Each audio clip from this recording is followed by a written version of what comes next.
يعطيكم العافية يا شباب. اليوم إن شاء الله راح نكمل في درس قواعد الاشتقاق. عندنا القاعدة رقم 5 هي قاعدة مشتقة ضرب اقترانين.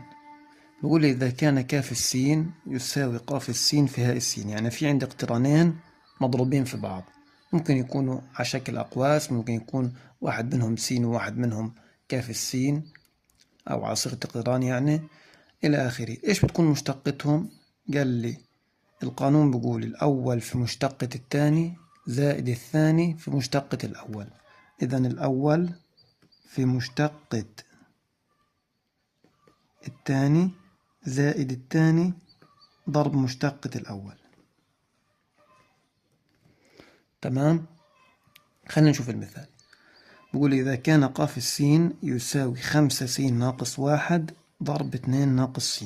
في عندي اقترانين، هذا هو الاقتران الأول وهذا هو الاقتران الثاني. بده مشتقة قاف السين ثم جد قاف الشرطة السالب 1. لقيت أنا بقدر أوزع الأقواس واشتق زي المرة الماضية، لكن احنا بدنا نطبق قانون الضرب. قانون الضرب ايش بقول؟ الأول في مشتقة الثاني، نحفظ زي اسمنا، قاف الشرطة السين يساوي الأول في مشتقة الثاني زائد الثاني في مشتقة الأول.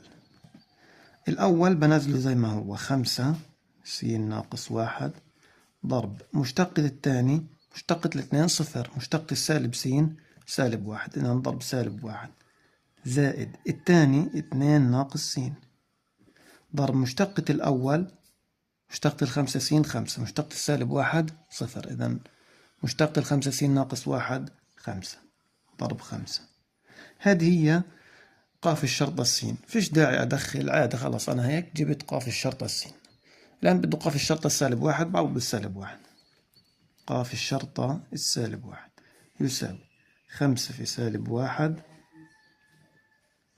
ناقص 1 في سالب 1 زائد 2 ناقص الناقص 1 الكل مضروب في 5 ويساوي 5 في سالب 1 سالب 5 في سالب 1 5 في سالب 1 سالب 5 زائد 2 ناقص ناقص 1 3، 3 في 5 15، 15 ناقص 5 ويساوي 10. كما مثال نقول لي إذا كان قاف السين يساوي س ضرب كاف السين. أنا الآن في عندي اقترانين، في عندي هذا الاقتران الأول س، ممكن يحط داخل قوس وممكن يعتبر س لحاله اقتران. لو انه رقم ثابت خلاص هذا اقتران واحد، بنزل الثابت زي ما اخذنا المرة الماضية ضرب مشتقة الاقتران كاف السين. لكن ها في عندنا اقترانين، س هي الاقتران الأول وكاف السين هي الاقتران الثاني. بقول لي جد قاف الشرطة الاثنين، علما بأن قاف الاثنين يساوي سالب 6 وكاف الشرطة الاثنين بيساوي 4. هذه المعطيات بتلزمني في الحل بعد ما أشتق وأعوض بالاثنين. خلينا نشوف. أنا في عندي قاف السين عبارة عن حاصل ضرب اقترانين. المشتقة تاعته الأول في مشتقة الثاني زائد الثاني في مشتقة الأول. إذا قاف الشرطة السين يساوي الأول بنزل زي ما هو س ضرب مشتقة الثاني كاف الشرطة السين زائد الثاني كاف السين في مشتقة الأول مشتقة السين اللي هي 1. الآن قاف الشرطة أعوض بالإيه؟ بالاثنين. قاف الشرطة الاثنين يساوي 2 في كاف الشرطة الاثنين زائد كاف الاثنين.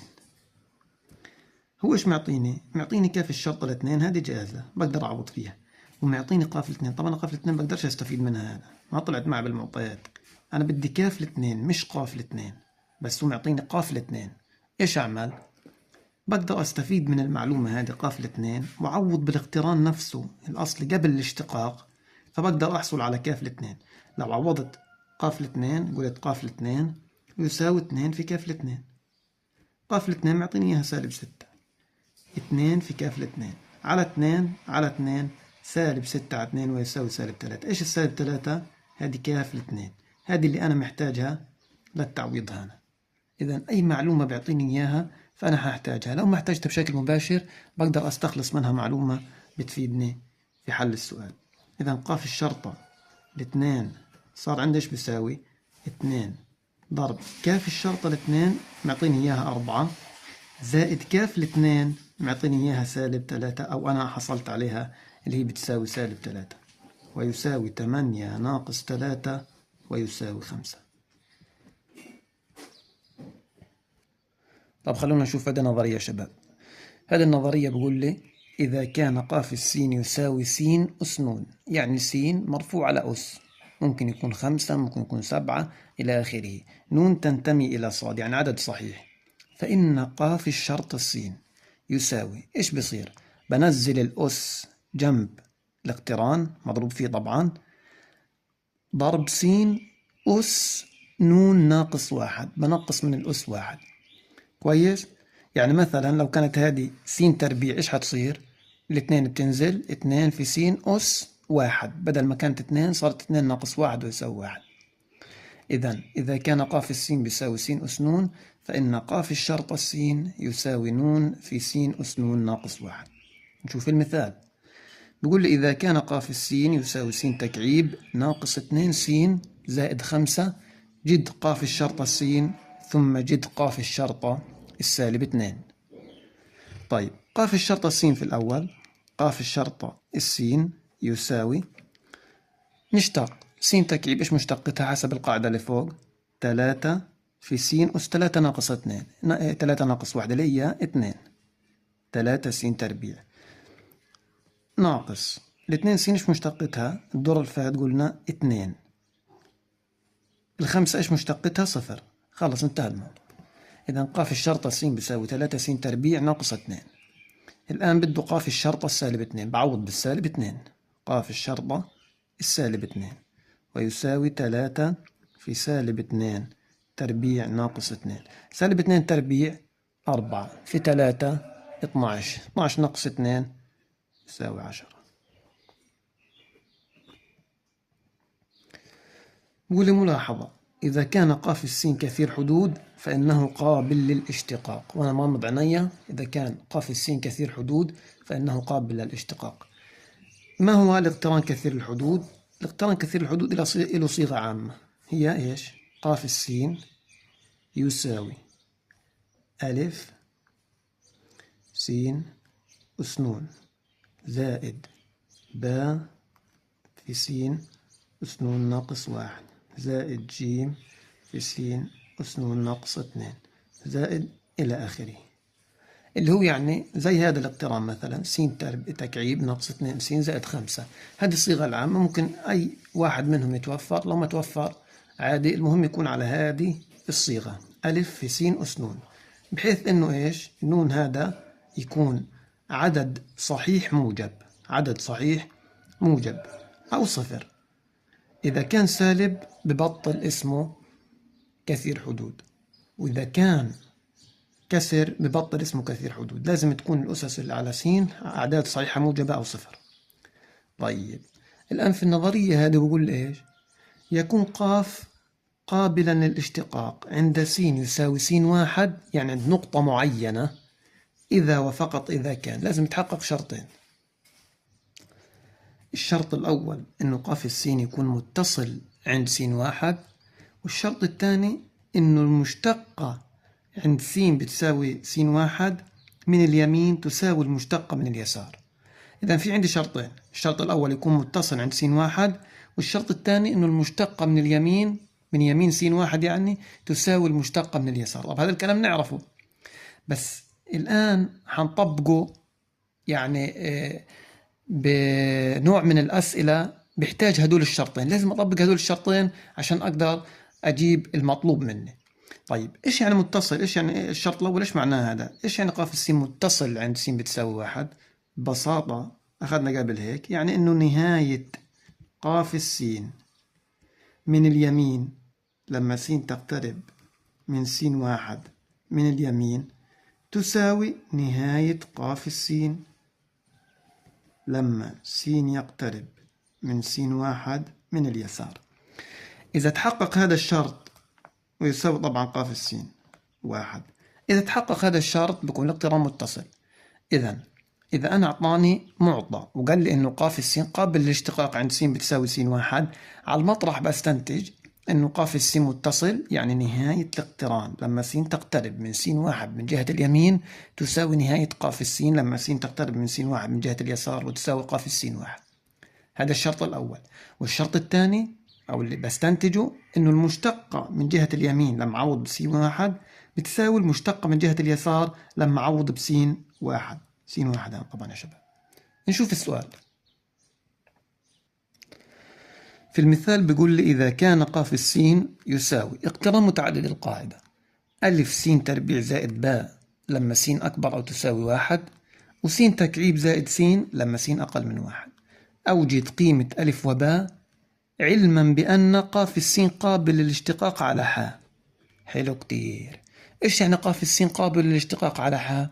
أنا بدي نقطة واحدة بستفيد منها في حل السؤال. إذا أنا عرفت إنه قابل للاشتقاق عند نقطة التحول اللي هي الواحد بقدر أحل السؤال، وحنشوف الآن كيف. طب هل هو قابل للاشتقاق عند الواحد؟ طب ما هو بقول لي قاف السين قابل للاشتقاق على كل حاء، بس أنا اللي بلزمني يكون قابل للاشتقاق عند الواحد، إذن بالضرورة هو قابل للاشتقاق عند الواحد. أنا قلت قبل شوي في النظرية إذا كان قابل للاشتقاق عند س بتساوي س واحد بيتحقق عندي شرطين. إيش هما؟ الشرط الأول إنه قاف السين متصل عند س بتساوي واحد. شو يعني متصل؟ يعني النهاية من اليمين نهاية قاف السين لما س تقترب من الواحد من جهة اليمين تساوي نهاية قاف السين لما س تقترب من الواحد من جهة اليسار. طيب هذا إيش ترجمته هان؟ إني لو عوضت بالواحد في هذه القاعدة وعوضت في الواحد بهذه القاعدة على المطرح إيش؟ بقدر أجيب الجواب، بقدر بلاقيهم متساويين. نعوض النهاية من اليمين ألف في واحد تربيع زائد باء، إذن ألف ضرب واحد تربيع زائد باء يساوي النهاية من اليسار واحد تربيع زائد واحد، واحد تكعيب زائد واحد. إذن ألف زائد باء يساوي 2. هذه المعادلة الأولى، معادلة رقم 1. طيب أنا هيك عندي متغيرين، ماشي كويس، مش هقدر أجيبهم، بس أنا هذه الشرط الأول استفدت منه في إني حصلت على هذه المعادلة، على هذه المعلومة. نطبق الشرط الثاني يمكن يطلع معايا كمان معلومة. نشوف الشرط الثاني ايش بيقول؟ المشتقة من جهة اليمين تساوي المشتقة من جهة اليسار. طيب أنا معطيني قاف السين اشتق وبعدين نقول لي القاعدة الأولى بتساوي القاعدة الثانية. نشتق بسرعة، نطبق بسرعة. الشرط الثاني بيقول المشتقة، مشتقة الواحد يعني من جهة اليمين تساوي مشتقة الواحد من جهة اليسار. مشتقة الواحد من جهة اليمين اشتق، مشتقة ألف س تربيع 2 ألف س، مشتقة الباء 0 لأنها عدد ثابت. إذن المشتقة فوق 2 في ألف في س، بدل السين نحط إيش؟ نعوض على المطرح 1 يساوي قاف الواحد من جهة قاف الشرطة الواحد من جهة اليسار. اشتق لي القاعدة هذه س تكعيب زائد س، مشتقتها 3 س تربيع زائد 1، بدل س ايش نحط؟ 1 تربيع زائد 1. لقيت يا شباب أنا اختصرت خطوة هان، يعني المفترض اشتقيت لكل اقتران عشان تصير الأمور أوضح.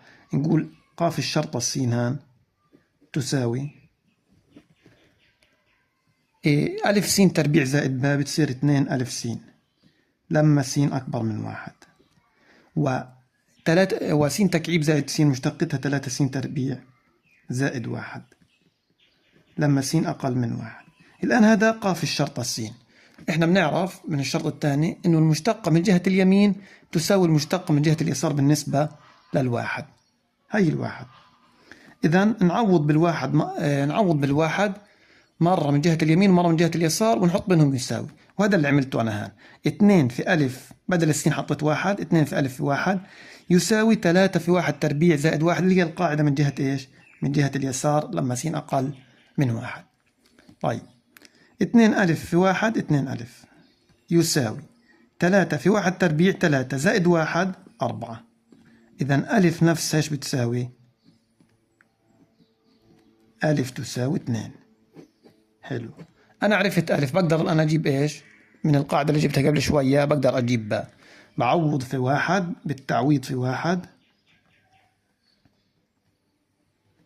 في المعادلة رقم 1 بينتج عندي إنه 2 زائد باء يساوي 2، ومنها باء تساوي 0.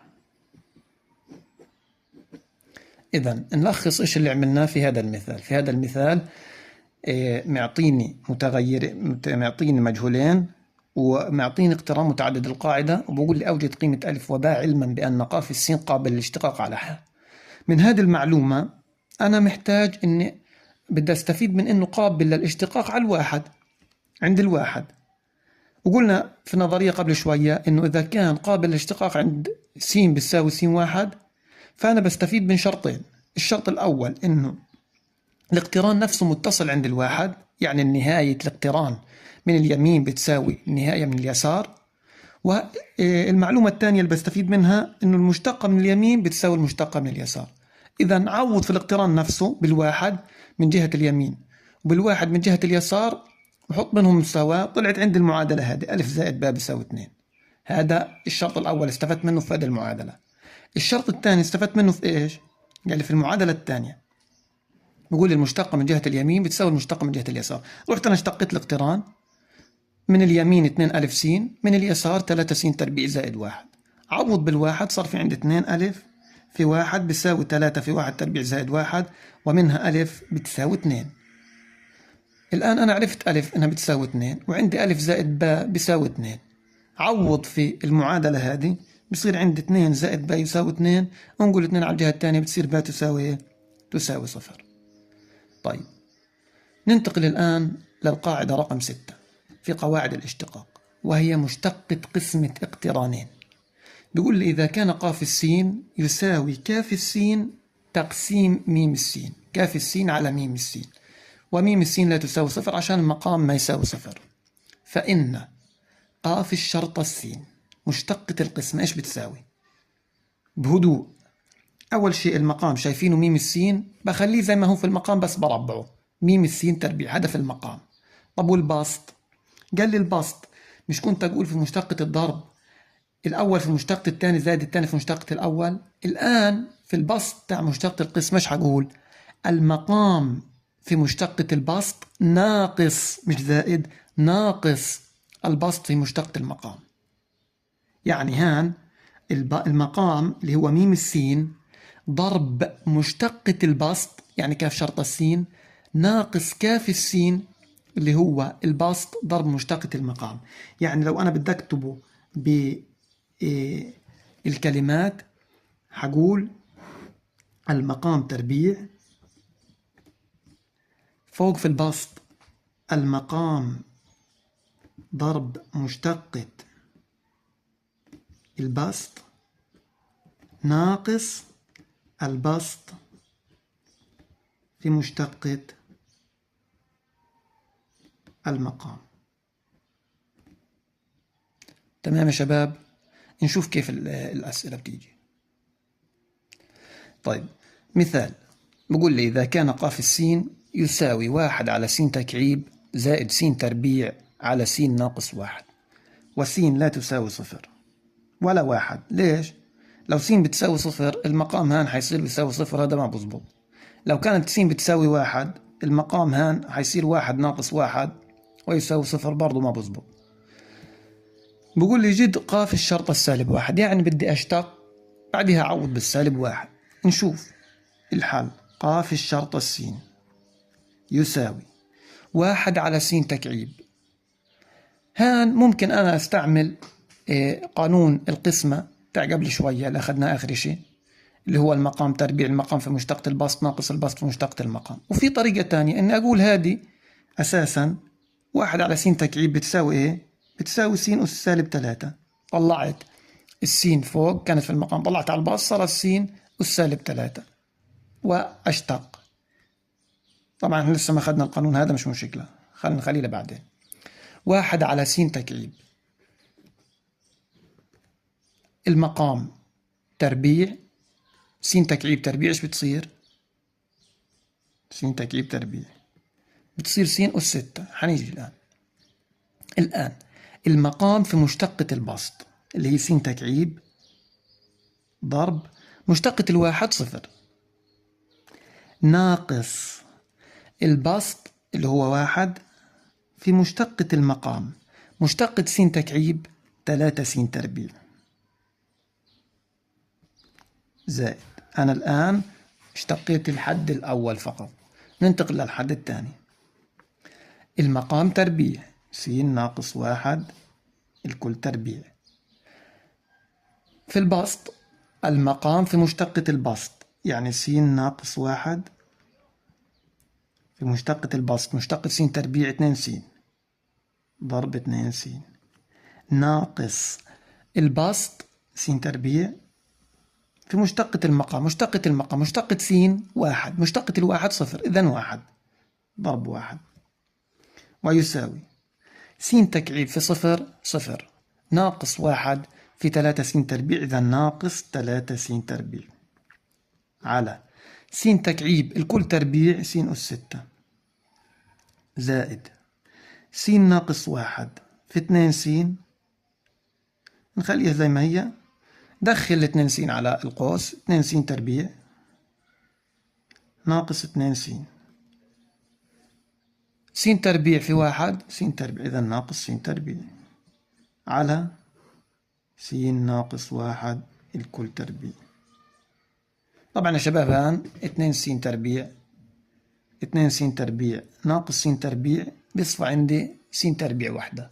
2 س تربيع ناقص س تربيع يساوي س تربيع، فيش داعي. الآن أعوض بالسالب 1 قاف الشرطة السالب 1 بدل كل س بدي أقيمها وأحط بدلها سالب 1 سالب 3 في سالب 1 تربيع على سالب 1 أس 6 زائد 2 س تربيع 2 في سالب 1 تربيع ناقص 2 في سالب 1 ناقص سالب 1 تربيع على سالب 1 ناقص 1 الكل تربيع ويساوي سالب 3 في سالب 1 تربيع سالب 1 تربيع 1 في سالب 3 سالب 3 على سالب 1 أس 6 1. ليش 1؟ إذا كان الأس زوجي يعني أنا بضرب السالب عدد زوجي من المرات بيطلع عندي موجب. لو كان الأس فردي بيطلع العدد إيش؟ سالب، بيطلع بالسالب. يعني لو أنا بدي أضرب مثلا السالب في نفسه 3 مرات سالب في سالب موجب في سالب سالب. لو بدي أضربه 5 مرات سالب، لو بدي أضربه 10 مرات موجب. الأس بما أنه موجب إذن هيطلع الإشارة موجب زائد سالب 1 تربيع 1 في 2 2 سالب 2 في سالب 1 زائد 2 سالب 1 تربيع 1 ناقص 1 المقام سالب 1 ناقص 1 سالب 2 تربيع 4 ويساوي سالب 3 هان 2 زائد 2 4 ناقص 1 3 على 4 إذن زائد 3 على 4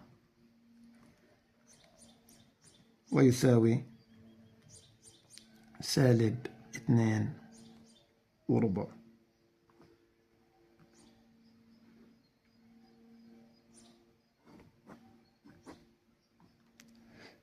طيب ننتقل الآن لموضوع المشتقات العليا. إيش هي المشتقات العليا؟ قال لي هي ببساطة تكرار لعملية الاشتقاق. يعني أنا بيعطيني اقتران معين اشتقيته صار في عندي المشتقة الأولى. المشتقة الأولى بتطلع بصيغة معينة اللي هي هذه الصيغة. لو بدي اشتق هذه الصيغة كمان مرة بصير اسمها المشتقة الثانية، بدي اشتقها كمان مرة بصير اسمها المشتقة الثالثة وهكذا. إذن هي تكرار عملية الاشتقاق. يرمز للمشتقة الثانية بصاد شرطين، بدل ما كنت أقول صاد شرطة صرت أقول صاد شرطين، أو قاف شرطين السين، أو دال 2 صاد دال س تربيع، هكذا تقرأ، دال 2 صاد دال س تربيع، هذا معناها المشتقة الثانية. طيب، يرمز للمشتقة من الرتبة نون بالرمز صاد، بتشبه رمز الأس بس مش أس، ما بقول أس، ما بقول صاد أس نون، لا، صاد 3 مثلا، صاد 5، صاد 7، وبحطها بين قوسين الرقم اللي فوق. يعني لو قلت أنا صاد 5 بين قوسين يعني المشتقة الخامسة، يعني بدي أشتق 5 مرات، صاد 8 بدي أشتق 8 مرات، صاد 3 بدي أشتق 3 مرات. أو قاف نون س، أو دال نون صاد دال س أس نون، نفس فكرة اللي هو الاثنين هان. مثال: إذا كان قاف السين بيساوي س أس 5 زائد 4 س تكعيب ناقص 1، جد قاف الخمسة السين، يعني المشتقة الخامسة للسين بشكل عام، وقاف الأربعة الاثنين، يعني المشتقة الرابعة بعدها عوض بالاثنين. نشوف، عند قاف السين، قاف شرط السين يساوي اشتق س أس 5 5 س أس 4 زائد 4 س تكعيب 12 س تربيع ناقص 1 صفر. خلاص، هذه المشتقة الأولى. المشتقة الثانية تساوي 5 س أس 4 بتصير 20 س تكعيب. ليش؟ لأن نزلت الأربعة جنب الخمسة صارت 20 في س تكعيب، زائد الاثنين نزلها عند 12 بتصير 24 س. المشتقة الثالثة تساوي، نزل الثلاثة عند 20 بتصير 60 س زائد 24. المشتقة الرابعة تساوي 60 س مشتقتها 60، ال 24 مشتقتها صفر، انتهى الموضوع خلاص. قاف الشرطة أو قاف الأربعة، طبعا هنا يا شباب تربيع، هان تربيع، لما أجي أشتقها بتصير 120 س، ال 24 مشتقتها صفر. الآن قاف الأربعة الاثنين، قيم السين وحط بدلها 2 ويساوي 120 ضرب 2 ويساوي 240. طيب، لسه ما خلصناش. قاف الخمسة المشتقة الخامسة السين تساوي 120 س اشتقها بتصير 120. تمام الأمور. ننتقل على الموضوع اللي بعده. الآن يا شباب هيك احنا بنكون خلصنا النظريات والمواضيع المتعلقة بالدرس الثاني اللي هو المشتقة وقواعد الاشتقاق، اللي قلنا هم درسين مدموجين في بعض. خلصنا الآن من قواعد الاشتقاق، بدنا الآن نحل التمارين الموجودة في الرزمة على هذا الدرس، ونعطيكم كم سؤال واجب ونشوف كيف يعني فهم كل الموضوع. نبدأ بتمارين الرزمة. السؤال الأول بقول لي: جد قاف الشرط السين فيما يلي عند قيم س المقابلة، يعني اشتق بعدها عوض بقيم س المقابلة. قاف السين يساوي س أس 5 ناقص س تربيع زائد ج. أسهل إشي إنك تشتق إيش؟ البولينوميال كثير الحدود. س أس 5 مشتقتها 5 س أس 4، س تربيع 2 س، هذه خلص. ج مشتقتها صفر، انتهى الموضوع. طيب، قاف الشرطة بده إيش؟ قاف الشرطة السالب 1 يساوي 5 في سالب 1 أس 4 ناقص 2 في سالب 1 يساوي سالب 1 أس 4. قلنا إذا كان الأس زوجي فحيطلع العدد موجب. 5 إذن سالب 1 أس 4 1 في 5 5، سالب 2 في سالب 1 2، إذن زائد 2 ويساوي 7. السؤال اللي بعده: قاف السين بيساوي س تكعيب ناقص 1 في 12 زائد س. هان ممكن أعتبرها مشتقة اقترانين، ممكن أعتبرها مشتقة اقترانين، وممكن إيش أدخل القوس هذا وأدخله هان كمان مرة ويصير عندي كثير حدود طويل هيك واشتقه عادي. أنا بدي أستخدم إيش؟ مشتقة الضرب، أسهل. قاف الشرطة السين يساوي الأول اللي هو س تكعيب ناقص 1 في مشتقة الثاني اللي هو إيش مشتقة 2؟ 12 زائد س إيش مشتقتها؟ ال 12 صفر مشتقتها، س مشتقتها 1، إذا ضرب 1 زائد الثاني 12 زائد س في مشتقة الأول. إيش مشتقة الأول؟ مشتقة الس تكعيب 3 س تربيع. مشتقة الواحد صفر، انتهى الموضوع. الآن أنا عندي جبت المشتقة، بدي أعوض بإيش؟ بالثلاثة، بده قاف الشرطة الثلاثة ويساوي 3 تكعيب ناقص 1، الواحد تلزمنيش، زائد 12 زائد 3 ضرب 3 في 3 تربيع. 3 تكعيب 27. ليش 27؟ 3 في 3 9 في 3 27 ناقص 1 26 زائد 12 زائد 3 15 ضرب 3 تكعيب 3 تربيع 9 في 3 27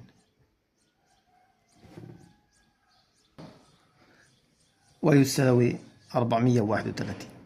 ضوها على الآلة الحاسبة. السؤال اللي بعده، قاف السين بيساوي س تربيع على 5 ناقص س تربيع. س لا تساوي موجب أو سالب جذر الخمسة. ليش؟ لأنه لو ساوت موجب أو سالب جذر الخمسة حيصير المقام بيساوي إيه؟ بيساوي صفر. هدول أصفار المقام بسميهم. عندما س تساوي سالب 2، مشتقة إيش؟ مشتقة قسمة قاف الشرطة السين يساوي أول شيء إيه؟ المقام تربيع 5 ناقص س تربيع الكل تربيع. في البسط المقام في مشتقة البسط 5 ناقص س تربيع، مشتقة البسط 2 س ضرب طبعا هان ناقص البسط س تربيع في مشتقة المقام. مشتقة المقام 5 مشتقتها صفر، سالب س تربيع مشتقتها سالب 2 س. هذه المشتقة أعوض بإيش؟ أعوض بالسالب 2. قاف الشرطة السالب 2 يساوي 5 ناقص سالب 2 تربيع. ندير بالنا يا شباب من الأقواس، مهم جدا أشتغل على الأقواس كويس بعدين بحط على الآلة الحاسبة، بس أهم شيء أحط الأقواس عشان ما تخربط بالإشارات. 2 في سالب 2 ناقص سالب 2 تربيع ضرب سالب 2 في سالب 2 على 5 ناقص سالب 2 تربيع الكل تربيع ويساوي سالب 2 تربيع 4، 5 ناقص 4 سالب 1، سالب 1 ضرب 2 ضرب سالب 2 4 ناقص سالب 2 تربيع 4، 4 في سالب 2 في سالب 2 سالب 2 في سالب 2 4، 4 في 4 16 إذا ناقص 16 على سالب 2 تربيع 4، 5 ناقص 4 1، 1 تربيع 1 ويساوي 1، 4 ناقص 16 ويساوي سالب 12. نشوف السؤال اللي بعده. سؤال 2 بيقول لي بالاعتماد على المعطيات في الجدول أوجد ما يلي: ألف قاف زائد ها تربيع الكل شرطة الواحد. يعني بدي اشتق اللي داخل القوس بعدين أعوض مين؟ بالواحد. حلو الكلام. اشتق قاف إيش مشتقتها؟ طبعا المشتقة قلنا تتوزع على الجمع والطرح، أنا هان في عندي جمع توزعت. قاف إيش مشتقتها؟ قاف شرطة زائد ها تربيع إيش مشتقتها؟ إذا متذكرين كيف كنا نشتق الاقتران المرفوع لأس؟ كنا نقول 2 في ها مشتقة ها تربيع 2 في ها أس 1 في ها شرطة ويساوي طبعا كلهم الواحد، يعني هذه قاف الشرطة الواحد زائد 2 هاء الواحد في هاء الشرطة الواحد. من القانون نعوض تعويض مباشر. قاف الشرطة الواحد 3 زائد 2 في هاء الواحد سالب 1 في هاء الشرطة الواحد سالب 3 ويساوي 2 في سالب 1 في سالب 3 موجب 6. موجب 6 و3 9. باء بقول لي س تربيع في قاف ناقص 3 على ها. الشرطة الواحد، يعني بدي اشتق اللي داخل القوس. طيب أنا داخل القوس في عندي اقترانين، هاي هذا الاقتران الأول، يعني بدي أوزعه أول شيء على الطرح هنا. هذا الحد الأول، عندي حدين، الحد الأول بتكون من اقترانين، س تربيع هذا اقتران وهذا اقتران. إذا هذا مشتقة إيش؟ مشتقة ضرب. الأول في مشتقة الثاني زائد الثاني في مشتقة الأول. هان 3 على ها، كيف بشتقه؟ مشتقة قسمة، لأنه إيش؟ الاقتران في المقام، ففي عندنا بسط ومقام، بشتق مشتقة قسمة. نشتق يا شباب. في الحد الأول بقول الأول اللي هو س تربيع في مشتقة الثاني في قاف شرطة، يعني السين، زائد الثاني اللي هو قاف السين في مشتقة الأول. إيش مشتق السين تربيع؟ 2 س. أنا هذا كله ما يتعلق بإيه؟ بالحد الأول.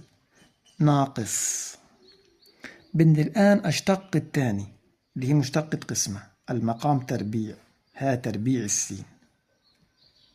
في البسط، البسط المقام في مشتقة البسط، المقام اللي هو ها في مشتقة البسط، مشتقة الثلاثة صفر، إذن خلاص صفر.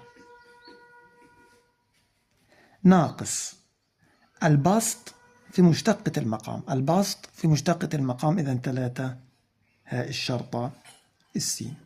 نعوض الآن بالتعويض بالمين؟ بالواحد، ويساوي 1 تربيع ضرب قاف الشرطة الواحد زائد قاف الواحد في 2 في 1 ناقص سالب 3 هاء الشرطة الواحد على ها تربيع الواحد، ويساوي 1 تربيع 1. انتهى.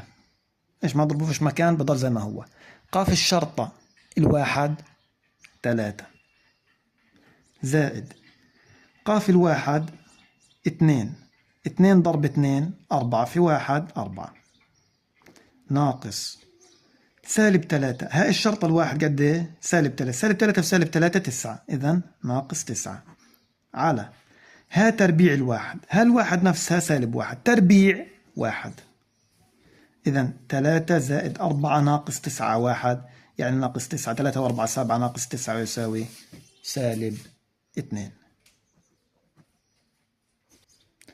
السؤال الثالث بيقول لي إذا كان قاف السين بيساوي س على س تربيع زائد 1، وكان الشكل المجاور يمثل منحنى الاقتران هاء السين، فجد قاف على هاء مشتقة قاف على هاء الواحد. يعني بدي اشتق هذا بعدين اعوض بالواحد زي ما تو اخذنا فوق، بس المعلومات المرة هاد مش معطيني اياها في جدول زي ما اعطاني اياها هان في الجدول على الجاهز، لا، معطيني بالنسبة لها رسمة بستخلص منها هاء الواحد وها شرط الواحد، ومعطيني صيغة لقاف بقدر استخلص منها قاف الواحد وقاف شرطة الواحد، وبعدين بشتق عادي وبعوض زي ما تعلمت في السؤال اللي قبله.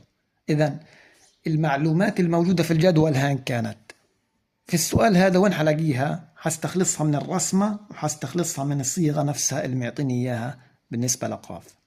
بعدين حشتق وأعوض. نشوف بالنسبة للرسمة، أنا معطيني رسمة هاء السين هيو، هذه منحنى هاء السين، ومعطيني له مماس. هلقيت أخذت أنا إنه ميل المماس بيساوي المشتق عن تلك النقطة، هذه النقطة 1، ميل المماس عند النقطة 1 بيساوي إيش؟ اللي هو هاء الشرط الواحد، يعني بيساوي إيش؟ كان يقول لي ظل الزاوية، بس أي زاوية؟ مهم جدا، أي زاوية؟ كنت أقول دائما وأبدا هي الزاوية التي يصنعها المماس مع محور السينات الموجب. طب قديش هنا الزاوية اللي بيصنعها المماس مع محور السينات الموجب؟ إيش رأيكم؟ 30. كتب لي إنه هذه الزاوية 30. هل هذه هي الزاوية اللي بيصنعها المماس مع محور السينات الموجب؟ لا طبعا. ها أي زاوية؟ الزاوية هذه، بس هو مش معطيني إياها. ماشي، مش معطيك إياها، بس معطيك الزاوية المتممة إلها أو المكملة إلها بنحكي. تمام؟ إذا كانت هذه 30 هذه بتكون قديش؟ 150. إذا أنا الزاوية المعني فيها هي 150. ظل ال 150 بيساوي ميل المماس.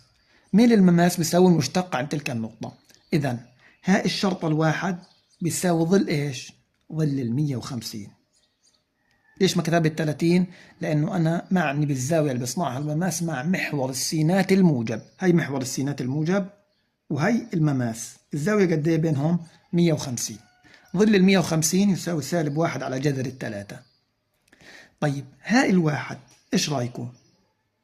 هاء الواحد يعني صورة الواحد، يعني هي المنحنى، هي الواحد صورته قديش؟ هاء الواحد بطلع إقباله، باجي إقباله على محور الصواب بلاقي قديش؟ واحد.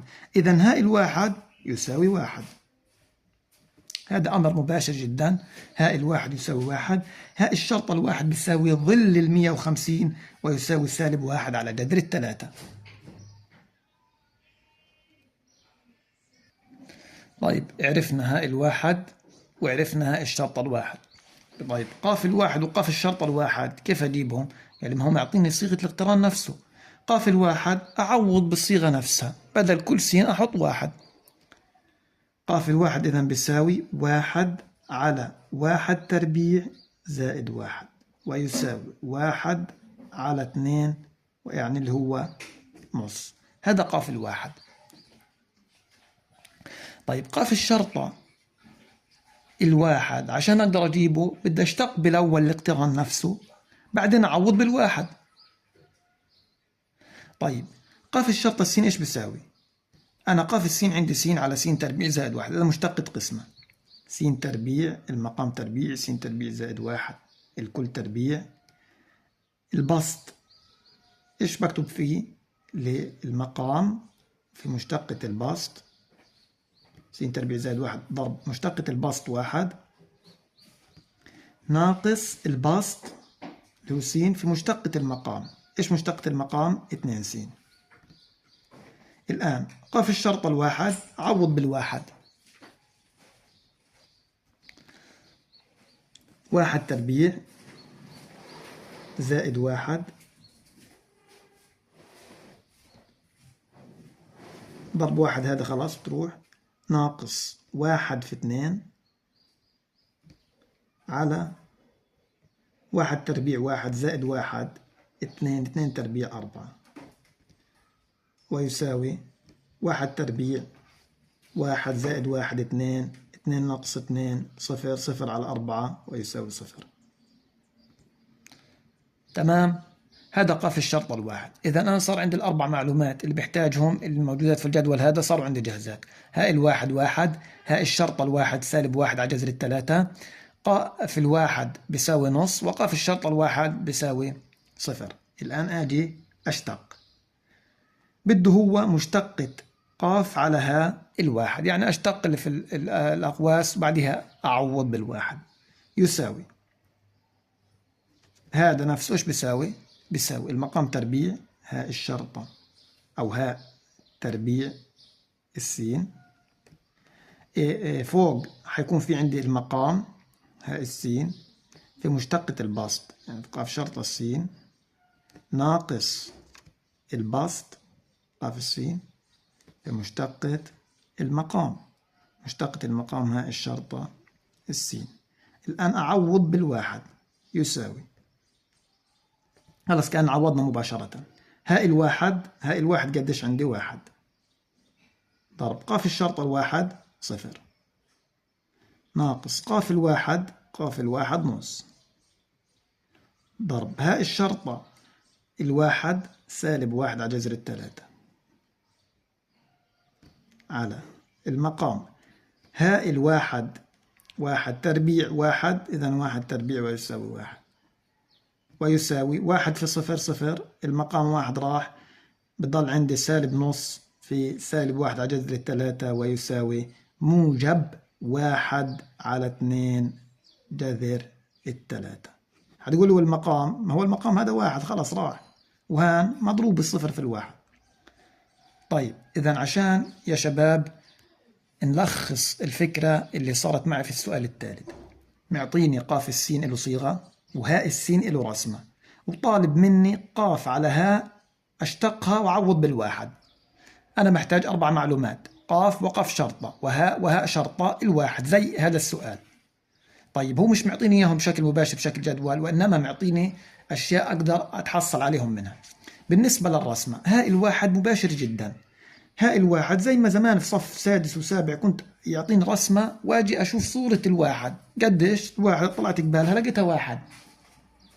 طيب هاء الشرطة الواحد، أنا في عندي معلومة بتقول إنه ميل المماس بيساوي المشتقة، وميل المماس بيساوي ظل الزاوية اللي بيصنعها المماس مع محور السينات الموجب. هان معطيني الزاوية 30، بس هذه مش الزاوية اللي بيصنعها المماس مع محور السينات الموجب، وإنما المكملة لها، يعني 180 ناقص 30 هذه الزاوية اللي أنا محتاجها، وتساوي 150. ظل ال 150 سالب 1 على جذر الثلاثة. بالنسبة للقاف فهو معطيني الصيغة، بقدر أجيب قاف الواحد عوض تعويض مباشر طلع معي نص. طيب قاف الشرطة الواحد اشتقيتها بعدين عوضت بالواحد طلع معي صفر. أنا صار عندي الأربع معلومات جاهزة. الآن قاف على ها المقام تربيع فوق المقام في مشتقة البسط زائد ناقص البسط في مشتقة المقام، عوضت في الواحد وعوضت بقيمها طلع معي الجواب 1 على 2 جذر الثلاثة. ننتقل للسؤال الرابع والأخير. هو يا شباب طلع لا هو السؤال الرابع ولا هو السؤال الأخير، معنوينينه في الكتاب سؤال 5 كأنه كان في الكتاب في سؤال رابع وحذفينه من الرزمة، فأنا كتبت سؤال 5 عشان ما تتخربط. هو سؤال 5 زي ما هو مكتوب في الكتاب. في عندي السؤال الخامس وفي عندي السؤال السادس. نشوف إيش الفكرة في السؤال الخامس. في فكرة هيك: إحنا زمان أخذنا إنه قانون الفرق بين مربعين س تربيع ناقص ص تربيع إيش بيساوي؟ س ناقص صاد في س زائد صاد. هذا قانون الفرق بين مربعين، قانون معروف وسهل. س تربيع ناقص صاد تربيع بيساوي س ناقص صاد في س زائد صاد. إذا لو أنا شفت التالي قوسين مضروبين في بعض بس بتختلف الإشارة بينهم، بقدر أحولهم لمربع، لفرق بين مربعين، اللي هو بقدر أقول إنهم هم س تربيع ناقص صاد تربيع. إذا أنا مش بس إني لما أشوف س تربيع ناقص ص تربيع بقدر أكتبها على صيغة قوسين، برضو لو شفت قوسين بقدر أكتبهم على س تربيع ناقص ص تربيع. نشوف السؤال. بيقول لي إذا كان قاف السين بيساوي 1 ناقص س في 1 زائد س في 1 زائد س تربيع في 1 زائد س أس 4 في 1 زائد س أس 8، جد قاف الشرطة الواحد. هلقيت ممكن حد يجي يقول لي هذه مشتقة ضرب، فأنا بدي أشتق، أقول الأول في مشتقة الثاني، بس هيك حيطول كتير. تمام؟ إيش الحل؟ أنا عندي 1 ناقص س في 1 زائد س، هدول إيش؟ فرق مربعين واضح جدا. كيف بحولهم لفرق بين مربعين لصيغة اللي هو هذه؟ بقول الأول تربيع ناقص الثاني تربيع. إذا أنا فقط هدول القوسين، أنا لسه ما زلت في قاف السين، لسه ما اشتقيت، بس بدي أعدل قاف السين عشان يصير في صورة سهلة أقدر أشتقه بكل سهولة. 1 ناقص س في 1 زائد س هي 1 ناقص س تربيع، والباقي زي ما هو في 1 زائد س تربيع في 1 زائد س أس 4 في 1 زائد س أس 8. ما زلت في قاف السين. الآن صار برضو كمان مرة تكرر الأمر، 1 ناقص س تربيع في 1 زائد س تربيع. إيش بتساوي هذه؟ 1 ناقص س أس 4 في 1 زائد س أس 4 في 1 زائد س أس 8. الأمر يتكرر، 1 ناقص س أس 4 في 1 زائد س 4 عبارة عن 1 ناقص س أس 8 في 1 زائد س أس 8. نفس الأمر فرق مربعين، 1 ناقص س أس 16. هذا إيش؟ هذا قاف السين. ما زلت أنا لحتى الآن في قاف السين، وصلت لصيغة سهلة وحلوة. الآن بقدر أشتق بكل سهولة. الآن قاف الشرطة السين، يعني الصيغة العامة لسه قبل معوض، مشتقة الواحد صفر، مشتقة السالب س أس 16 بنزل ال 16 بصير سالب 16 في س أس 15. عوض بالواحد، سالب 16 في 1 أس 15 ويساوي سالب 16. إذا الفكرة فيه إنه فرق مربعين جمعت وبالآخر اشتقيت بكل سهولة وعوضت بالواحد. الآن السؤال الأخير بقول إذا كان قاف السين يساوي س أس 4 زائد ألف س تكعيب ناقص 3 جد قيمة ألف، حيث المشتقة الثالثة وعوض بالاثنين يساوي 18. طب أنا خليني أجيب المشتقة الثالثة وأسويها بال 18 وأشوف قيمة ألف إيش بتطلع. طيب أنا معطيني قاف السين وهذا كثير حدود، وقلت أسهل شغلة في الدنيا أنا أشتق مين؟ أشتق كثير الحدود. نشوف قاف الشرطة السين تساوي س تربيع مشتق س أس 4 س تكعيب زائد 3 ألف س تربيع، 3 مشتقتها 0. المشتقة الثانية تساوي 12 س تربيع زائد 6 ألف س. المشتقة الثالثة تساوي 24 س زائد 6 ألف. طبعا هذا يا شباب ثابت، عشان هيك ثابت مضروب في س نزل زي ما هو. الآن بقول لي إنه المشتقة الثالثة لما أعوض بالاثنين بتساوي 18، عوض وسويها بال 18. قاف الثلاثة الاثنين تساوي 24 في 2 زائد 6 ألف وتساوي نعطيها اللي فوق 18. 24 في 2 48. 48 وديها على الجهة الثاني كله بتصير 6 ألف تساوي 18 ناقص 48. 18 ناقص 48 يساوي سالب 36. سالب 30 أقصد. 6 ألف تساوي سالب 30. إذا ألف تساوي سالب 5. قسمت هن على 6 وهن على 6 سالب 5. بهيك نكون خلصنا من درس قواعد الاشتقاق. درس طويل لكن مهم جدا وبلزم في كل الدروس اللي قبل. أعتقد إنه نسبة كبيرة من الأسئلة هتيجي عليه. حنعطيكم شوية أسئلة واجب نشوف كيف تحلوا فيها. يعطيكم العافية والسلام عليكم ورحمة الله وبركاته.